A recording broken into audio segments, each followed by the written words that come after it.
미야자키가 모노노케 히메의 이미지보드에서 사용한 아이디어는 다음과 같다.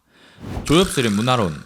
모노노케 히메의 시작은 조엽수린 문화론에 있다고 해도 과언이 아니다. 사실 더 정확하게 말하자면 미야자키 하야오의 모든 작품은 조엽수린 문화론 아래에 있다. 과거 일본의 남쪽 절반은 울창한 원시림으로 덮여 있었다.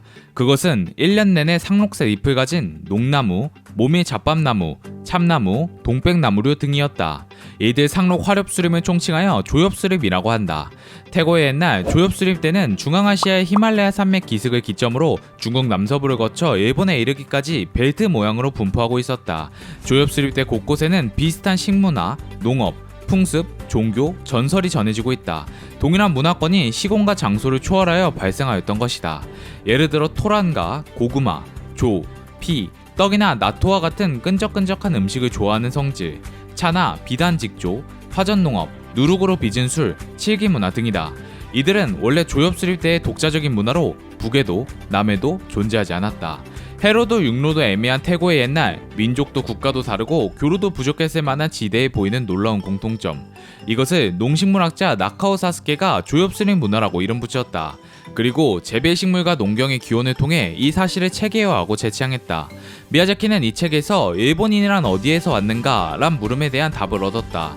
미야자키는 대부분의 일본인이 패전으로 자신감을 잃고 민주주의로 전향하는 시기에 세상 물정을 알게 되었고, 그렇기에 일본인과 일본국, 일본 역사를 싫어하는 청년으로 자랐다. 외국에서 일장기를 보며 혐오감이 일었고 애니메이터로 일하면서도 외국을 무대로 하는 작품을 좋아했다. 하지만 이 책과 마주한 순간 일본인으로서의 자신감을 회복하는 계기가 되었다. 미야자키가 재배식물과 농경의 기원의 서평으로서 남긴 구속으로부터의 해방에 다음과 같은 문구가 나온다. 이처럼 그는 일본인이면서도 방황하던 민족 정체성을 조엽수린 문화권역으로서의 일본에서 발견한 것이다. 미야자키의 사물을 보는 견해는 바로 이 조엽수린 문화론을 통해 형성되었다. 역사에 대해서도 국도에 대해서도 국가에 대해서도 조엽수린 문화론에 큰 영향을 받았으며, 이러한 견해는 창작물에서도 고스란히 담기게 되었다. 바람계곡의 나우시카의 부에도 라퓨타의 나무도 토토로의 숲도 조엽수린 문화론의 영향 아래에 있는 것이다. 하지만 서남부를 덮을 정도로 광활했던 일본의 조엽수림은 오늘날 일본 총 산림 면적의 1.2%에 지나지 않을 정도로 많이 사라진 상태다. 조엽수림은 온난하고 비가 많이 오는 수면 지대에만 발생하여 산림의 소생력이 매우 강했기 때문에 개발의 표적이 된 탓이다. 현재는 가고시마현의 야쿠시마와 미야자키현의 아야장 정도만이 그 원형을 간직하고 있다. 도대체 그 넓은 숲이 언제, 어떤 식으로 사라진 걸까? 미야자키의 의문은 여기에서 시작되었다. 50년 전일까? 아니다. 흔히들 50년 전은 더 풍요로운 자연이 있었다고 하는데, 실은 그 50년 전의 자연도 나무를 실컷 베고 다른 나무를 심어서 만든, 문명이 만든 자연이다. 야쿠시마의 원시림에서 느껴지는 마음의 동요는 문명의 것이 아니다. 자연이란 건 좀 더 흉포하고 두려운 모습을 갖고 있다. 그렇다면 일본인의 자연관이 크게 변화한 시기가 있을 것이다. 중세에서 근세로 옮겨가는 전환기인 15세기 무로마치 시대. 세상이 풍요로워지고 돈이 유통되기 시작하자 합리적인 계산이 시작되면서 부의 욕구가 강해진 시대. 그 욕구가 자연의 두려움을 넘어선 시대. 미야자키의 사라진 자연을 찾아가는 여정은 망상에 망상을 거듭해 무로마치 시대에 멈춰섰다. 무로마치 시대. 14세기부터 16세기까지 일본에서 아시카가 막부가 집권한 시대를 말한다. 남북조의 동란을 거쳐 전국시대에 도달하는 역사의 대전환점에 해당한다. 무로마치 시기 초 남북조 시대에 북조와 남조는 내전에서 승리를 거두기 위해 인재 영입에 열을 올리고 있었다. 특히 북조를 지원하던 무로마치 막부는 강력한 군세를 가진 무사들에게 지방통치 권한을 주며 아군으로 끌어들였다. 이로써 내전은 승리를 거두지만 무사들은 지방 영주인 다이묘라 불릴 정도의 세력을 가지게 되었다.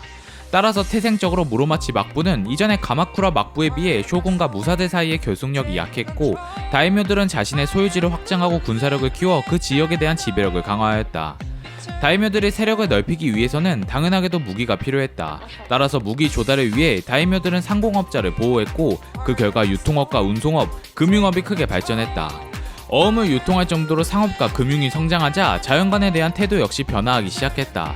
첫 수확물은 자연에 바치거나 나무를 베었으면 대신에 심어야 한다는 방식으로 자연에 보답하는, 자연에 대한 경의와 존경은 사라지고 오로지 돈을 벌기 위해서라는 식으로 바뀌어갔다. 즉 지금의 현대인이 지닌 사고방식과 느끼는 방법이 이 시대에 형성된 것이다. 그래도 시가지가 생기는 장소는 인간과 신의 경계가 닿아 있어서 나름대로 성지의 성격을 가지고 있었다. 타타라바가 그 중 하나였다. 타타라바. 미야자키 하야오가 제철에 관심을 가진 것은 초등학생 때의 일이었다. 마을에는 2개의 대장간이 있었다. 전후의 혼란으로 놀거리가 마땅치 않았던 어린 시절의 미야자키에게 철을 만드는 일은 마법과도 같았다. 매일같이 친형과 함께 대장간에 들려 그들의 일을 쉬지 않고 지켜보곤 했다. 한때 대장장이를 꿈꿨을 정도로 제철은 미야자키를 흥분시켰지만 곧 철의 제조가 사회 그리고 자연에 미치는 영향을 알게 되면서 철을 향한 미야자키의 스탠스는 완전히 변하게 되었다. 제철 기술의 발견과 발전이 원시인들을 강력한 정복자로 만들었을 뿐만 아니라 군사력과 경제력을 위해 제철 능력과 자원을 얻는 것에만 열광케 했다는 것. 즉, 철이 인간의 욕망은 물론 역사까지 바꾸어 놓았다는 생각이었다. 하지만 이러한 모티브는 좀처럼 작품을 통해 나타나지 못했다. 1968년도의 작품 태양의 왕자 호루스의 대모험에서 모티브의 단편만을 사용했을 정도다.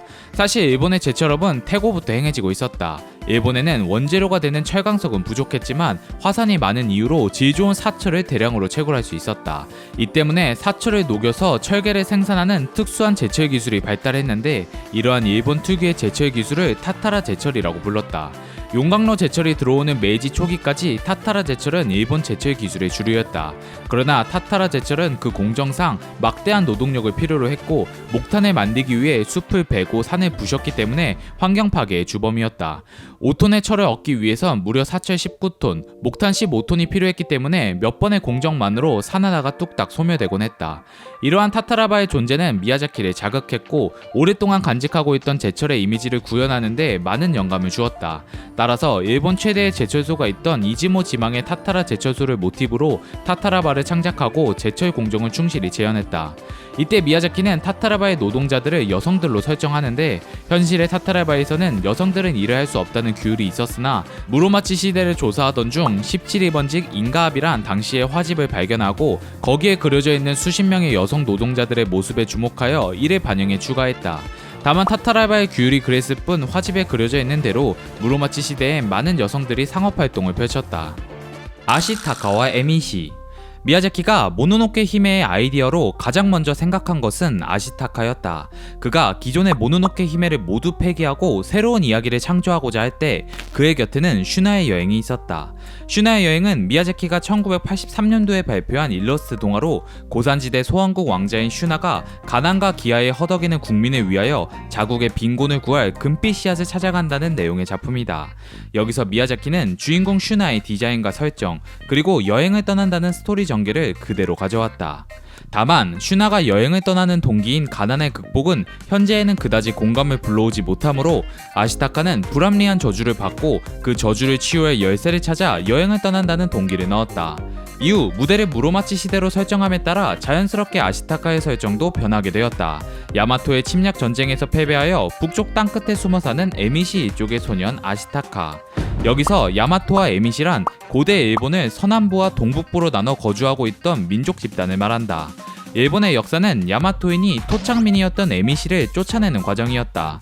도레인이었던 이들은 벼농사를 기반으로 기틀을 다지고 국가를 건국했으며 이후 동북부로 눈을 돌려 세력을 키우기 시작했다. 이때 야마토 조정은 동북부에 거주하던 사람들을 에미시라고 부르며 정벌해 나갔다. 한편 에미시는 수렵 채집을 기반으로 다양한 부족들이 공동체적인 소국을 이루고 있었다. 결국 통일된 정치 체제를 수립하지 못했던 에미시는 차례로 야마토의 세력권에 포함되었고 그렇게 역사 속으로 사라진 탓에 수수께끼의 민족으로 남아 그 생활 형태나 풍습, 문화 등의 많은 부분이 아직도 해명되고 있지 않다. 조엽술의 문화론을 통해 자신의 민족 정체성을 찾은 미야자키는 에미시에 상당한 관심을 가지고 있었다. 따라서 숲과 대립관계가 아닌 공생관계를 유지했던 에미시인들은 미야자키가 말하고자 하는 자연관에 부합하는 사람들이었다. 미야자키는 많은 연구 성과나 가설을 감안했지만 에미시에 대해선 사료적으로 거의 말살 상태에 가까웠기 때문에 상상력을 발휘해 공백을 채워나갔다. 주로 같은 조엽술의 문화권에서 힌트를 얻었다. 조나 피 위주의 식사, 돌신앙, 와라비 테토, 흑요석 단검, 배웅하지 않는다는 계율, 특이한 모양의 그릇 등은 역사적 사실이나 전설을 참고한 것들이며 복장과 상투 등은 미야자키의 창작이었다. 복장은 부탄이나 원난 주변의 소수 민족 사람들의 것을 가져왔으며 여성 의복의 소매 장식은 태국 주변의 산악 농경민에서 가져왔다. 상투는 사카야키를 고민하다가 당나라풍으로 채택했다. 산과 모로. 여자아이와 들개의 이미지 또한 미야자키가 오랫동안 간직하고 있던 모티브였다. 도에이 동화 시절 동화로 참여한 늑대 소녀 켄에서 늑대가 인간 아이를 길러준다는 설정에 영감을 받은 미야자키는 1968년도 태양왕자 호루스의 대모험에서 여주인공 힐다 옆에 은빛 늑대를 그려 넣으며 처음 이 모티브를 사용했다. 이후 리처드 코벤의 만화 롤프를 애니메이션으로 만들고자 한 미야자키는 이미지 보드를 그리면서 여자아이와 들개의 이미지를 구체화했다. 롤프는 늙은 영주의 딸 야라와 그녀의 애견인 롤프의 이야기를 그린 판타지 만화로 롤프는 개였지만 점차 자아를 가진 한 인간 남자로 변해간다. 근세까지 사람들은 멧돼지나 사슴에 의한 농지의 황폐화를 막을 방법이 없었다. 오로지 천적인 이리에 의한 포식만이 이들을 막을 수 있는 유일한 수단이었고 때문에 이리는 언제나 신으로 모셔졌다. 이러한 이야기들은 이리 전설로 일본 전역에 남아있다. 미야자키는 이러한 이리 전설을 토대로 모로의 설정을 만듦과 동시에 오랫동안 묻어두었던 여자아이와 들개의 이미지를 다시금 사용했다. 산의 초기 모티브는 반점이 있는 공주였다. 산속을 떠돌며 철을 만드는 사람들이 있던 지역에는 반점이 있는 공주라는 전설이 남아있었다. 미야자키는 이 전설에 홀려 그 반점이 점점 커지는 공주를 주인공으로 한 작품을 만들려고 했지만 도저히 풀리지가 않아 포기하게 되었다. 결국 반점은 아시타카의 팔로 옮기고 산에게는 3줄의 문신을 넣는 식으로 전환했다. 참고로 현대의 관점에서 반점은 화상으로 추정된다. 이후 산은 조모닌의 모티브로 재창작되었다. 아시타카가 조모닌의 후예인 에미시를 모티브로 창작되었다면 산은 조모닌에서 모티브를 가져왔다. 송곳니로 만들어진 목걸이나 짐승뼈로 만들어진 단도, 둥근 귀걸이, 얼굴의 문신 등은 조몬 시대의 풍습과 문화로 추정되는 것들이다. 전투 시 착용하는 가면 또한 조몬 토우에서 가져왔다. 미야자키는 가면을 통해 산이 모노노케로서 인간을 벌하는 그림을 상상했다. 에보시 미야자키의 작은 산막이 있는 마을이 바로 에보시였다. 이곳에서 야쿠로 왕을 평정한 다테 에보시라는 절세 미녀 전설을 접한 미야자키는 멋대로 상상의 나래를 펼쳤다. 해외로 팔려가 중국인 외국의 대두목 아내가 되어 무해를 닦은 끝에 남자를 죽이고 그 재산을 빼앗아 돌아온 여자라고. 이러한 상상은 곧 에보시의 원형이 되었다. 초기에는 남자로 하려는 생각도 있었으나 예쁜 여자가 낫다는 스태프의 조언과 작중의 시대에 현대인을 그려넣고자 한 미야자키의 욕망으로 세련된 이미지를 추가해 지금의 에보시가 되었다. 지코보는 가장 많은 변화를 겪은 캐릭터다. 초기 지코보는 한쪽 눈이 실명된 제철의 장인이었다. 그러나 이야기가 확장되고 화승총 부대인 22화가 추가됨에 따라 역할의 일부분을 에보시가 가져가게 되면서 재창작이 이뤄졌다. 미야자키는 지코보를 통해 조직에 속한 인간형을 표현하고자 했다. 이 세상에 가장 많은 인간형을 차지하는 이른바 회사인이다. 조직의 명령이 내려오면 선악은 생각하지 않고 명령을 따르는 사람들. 하지만 우리는 이들을 악인이라 볼 수 없고 오히려 명령에 따르지 않는다면 조직의 인간으로서 그 기능을 제대로 하지 않는다고 평가할 수 있을 것이다. 참고로 작중에는 등장하지 않았지만 지코보와 함께 중국 명나라 승려가 창작되었기 때문에 지코보가 뜻하는 높은 사람들이란 이들을 말하는 걸지도 모른다. 타타리가미 재앙시는 인간들에 의해 고통을 받은 생물들의 참을 수 없는 마음을 표현하고자 하는 데에서 출발했다. 스스로 억누를 수가 없게 되어 감정적으로 폭발하고 몸속에서부터 모공이란 모공 전체로 사악한 것들이 전부 뿜어져 나오는 느낌, 그런 느낌을 형태로서 부여했다. 코다마는 수목에 머무는 정령을 말한다. 코다마를 메아리라고 말하기도 하는데 메아리는 코다마를 이루는 것 중에 하나에 지나지 않는다.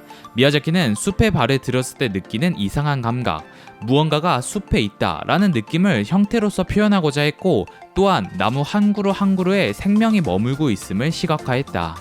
시시가미 다이다라보치 먼저 창작된 것은 다이다라보치였다. 다이다라보치는 일본 각지에서 전해져 내려오는 거인을 말하는데 미야자키는 앞서 반점 공주처럼 산속을 떠돌며 철을 만드는 사람들이 있던 지역에 유독 거인 전설이 많이 남아있다는 것을 발견하고 영감을 얻어 창작했다. 다만 거인이란 모티브만 가져오고 형태나 신화를 참고하진 않았다. 미야자키는 자연이 다정하지만 동시에 무섭고 두렵다는 측면도 표현하고자 했다. 따라서 다이다라보치에 대비되는 이미지가 필요했다.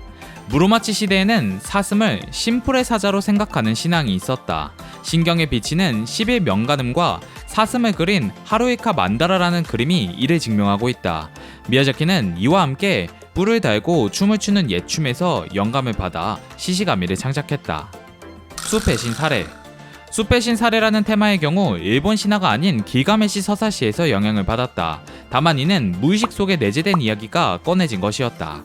일본의 교수이자 작가인 우미하라 다케시는 88년도에 길가메시 전설에 근거한 희곡 길가메시를 내놨고 데즈카 오사무가 이에 주목하여 논의 끝에 애니메이션으로 제작될 예정이었다. 하지만 데즈카 오사무가 타계하면서 무산되었고 아쉬움을 느낀 다케시가 미야자키에게 부탁하지만 그가 거절하면서 철회된 바 있었다. 우미하라 다케시의 희곡 길가메시의 테마가 바로 숲의 신 사례였다.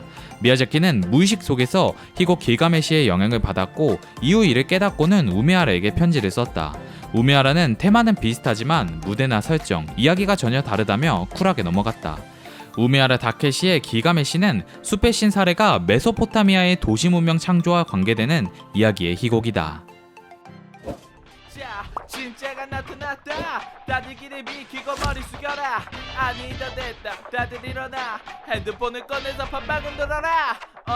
야 너네 거기 지금 뭐하냐. 죄라 검색하고 빨리 구독 눌러라. 시간이 없다. 미야 다시 구라다. 생방송은 아니니까 너네만